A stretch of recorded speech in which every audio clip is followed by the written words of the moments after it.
নমস্কার বন্ধুরা, মাঝ কিচেনে সবাইকে স্বাগত। আবারও চলে এসেছি আজকে স্যান্ডউইচ রেসিপি নিয়ে। তবে চলো, এই রেসিপি আমি কিভাবে বানিয়েছি আর কি কি উপকরণ নিয়েছি সেটাই তোমাদেরকে দেখাই। তার আগে বলি, রেসিপি যদি ভালো লেগে থাকে তাহলে লাইক, কমেন্ট, শেয়ার, সাবস্ক্রাইব করে দিও। পাশে থাকা বেল আইকনটি প্রেস করে দিও।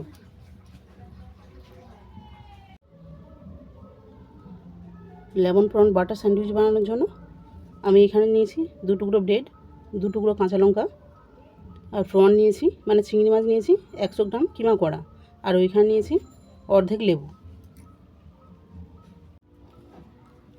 এরপর ব্রেডগুলোকে উল্টে পাল্টে বাদামি করে সেঁকে নেব।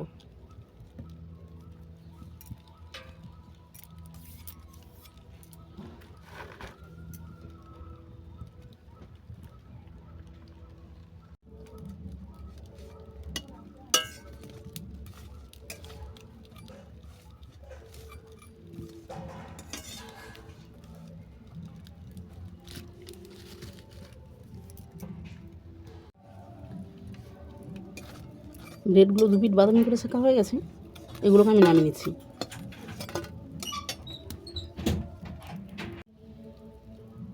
এরপর কোণার মধ্যে দিয়ে দিলাম অল্প করে জল।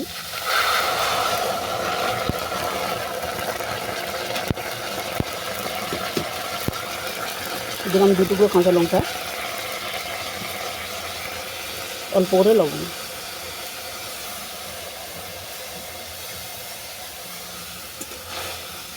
এটাকে আমি 1 মিনিটের মতো ভাপিয়ে নেব।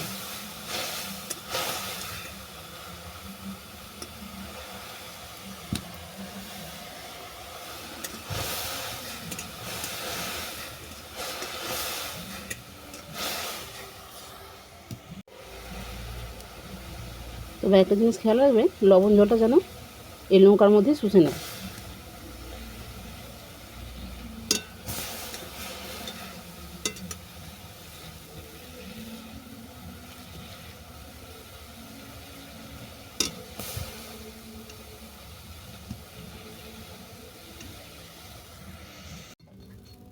দেখো, লবণ জলটা একবারই শুষে নিয়েছে আর লঙ্কাগুলো সেদ্ধ হয়ে গেছে। এই লঙ্কাগুলো আমি নামিয়ে নিচ্ছি। আবারও কোণার মধ্যে দিলাম অল্প করে জল।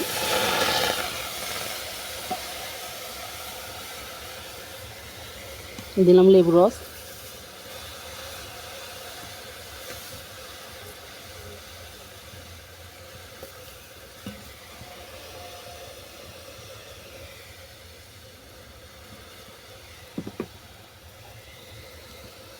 এর মধ্যে তুলে দিলাম চিংড়ি মাছ।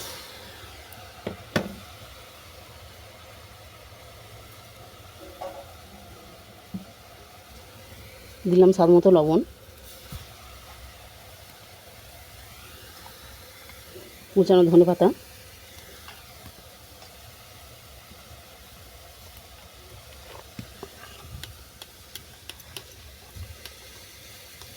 আর দিলাম গোলমরিচ গুঁড়ো। এটাকে চা চামচে হাফ চামচ দিলাম। এর থেকে যদি বেশি ঝাল খেতে চাও তাহলে বেশি করে দেবে।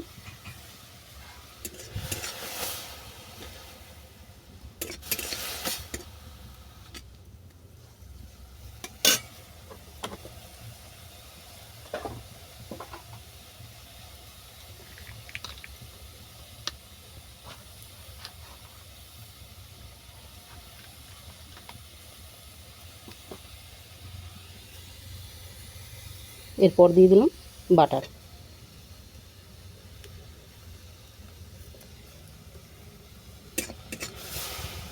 বাটারও আমি অল্প করে দিলাম,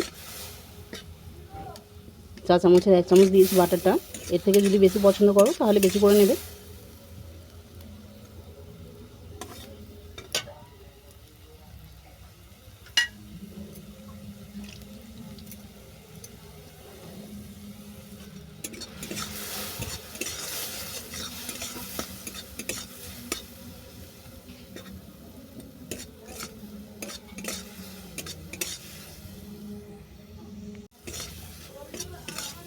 দেখো, চিংড়ি মাছটা সেদ্ধ হয়ে গেছে আর একটা মাখো মাখো ভাব চলে এসছে।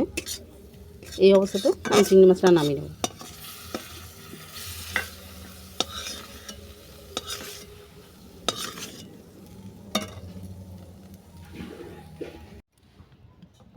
এরপর দুটো কাঁচা লঙ্কায় আমি মাঝামাঝি ছিঁড়ে নেব।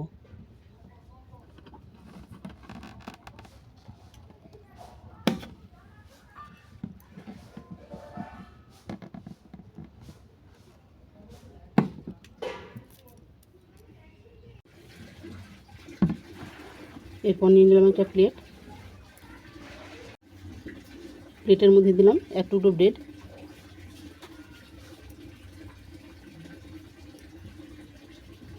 দিলাম কুচানো ধনেপাতা,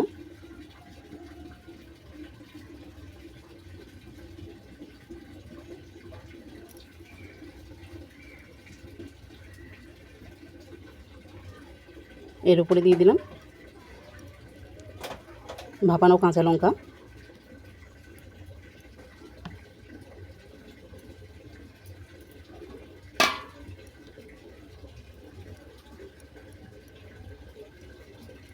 দিলাম কিছু মিষ্টি আচার,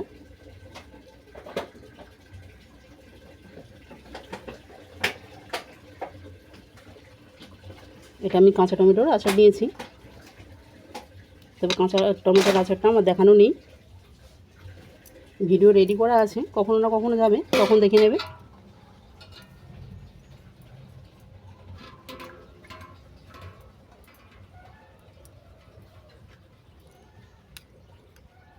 এর উপরে দিয়ে দিচ্ছি প্রন,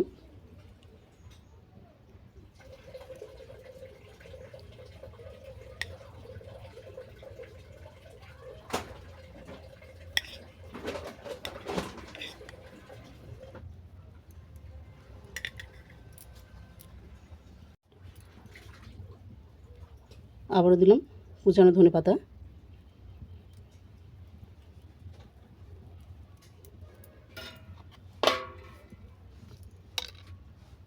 দিলাম আচার,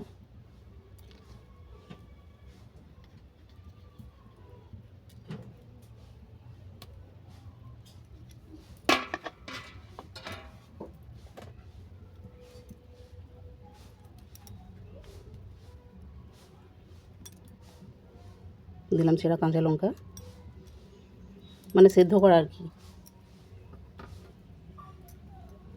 এর উপরে দিয়ে দিলাম ব্রেড,